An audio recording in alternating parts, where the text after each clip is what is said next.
Assalamualaikum warahmatullahi wabarakatuh. Alhamdulillah wassalatu wassalamu ala Rasulillah Sayyidina Muhammadin bi abdillah wa ala alihi wa ashabihi wa mawala, amma ba'd.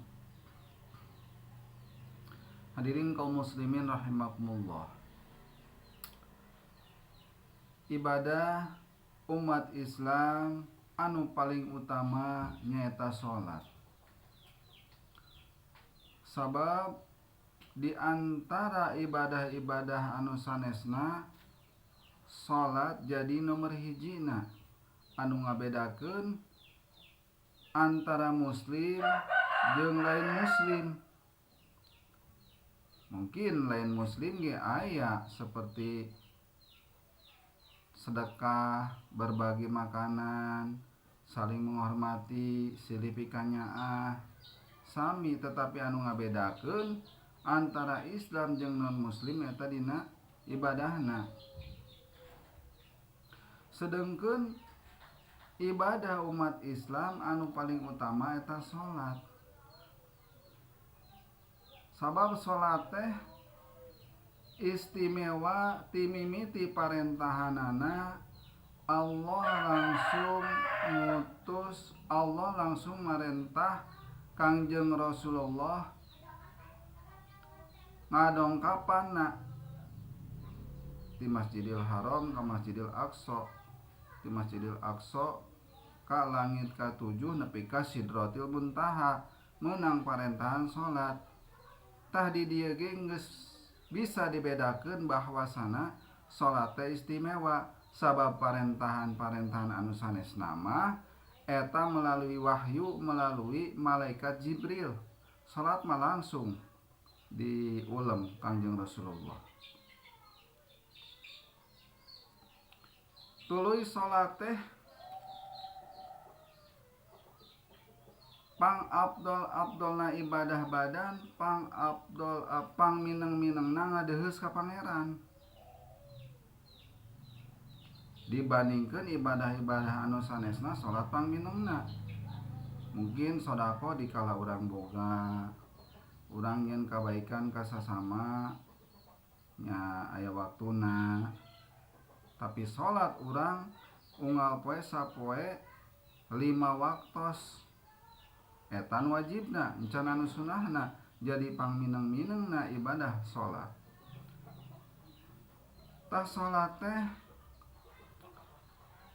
anu pangheula-heulana baris ditanya ku Allah Subhanahu wa taala.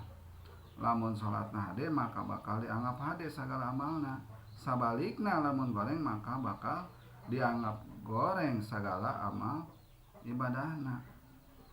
Seperti dawuhan Kang Nabi sallallahu alaihi wasallam anu diriwayatkeun ku Imam Tirmizi, inna awali ma yuhasabu abdu yaumal qiyamah min amalihi fa'in salat faqad aflaha wa anjaha wa fasadat faqad khaba wa khasira. Anu hartosna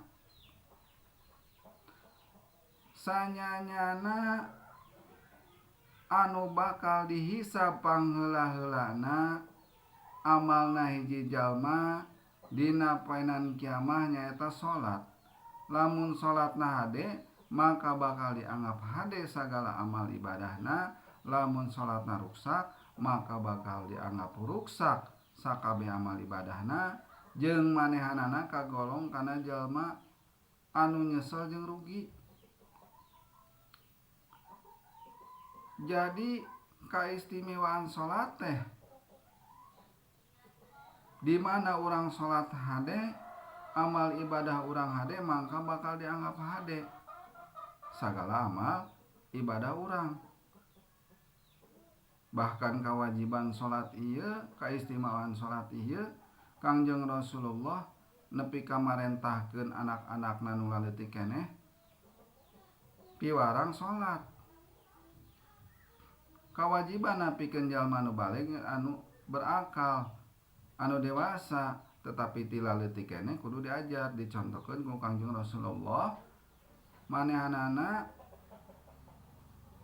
ngadidik putra-putrana ti umur 7 tahun geus miwarang salat bahkan nepi ka diteungeul. Jadi pikeun urang ngadidik murang kalih di mana teu daek salat ti mimiti umur 7 tahun teh geus kedah dipiwarang salat. Heug lamun teu daekeun maka kedah diteungeul.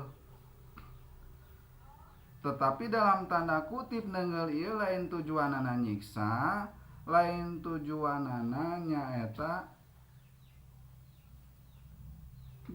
nyeri, lain tujuanana nandasa tetapi pikeun ngadidik. Contona seperti lamun diteungeul ku nyere sabeungkeutana nyeri tetapi nyokot nyerena sahiji atanapi 2 helai tuluy diteungeulkeun ka budak maka moal mantak jadi nanaon tujuanana supaya budak sieun hungkul jeung nurut supaya daekeun salat.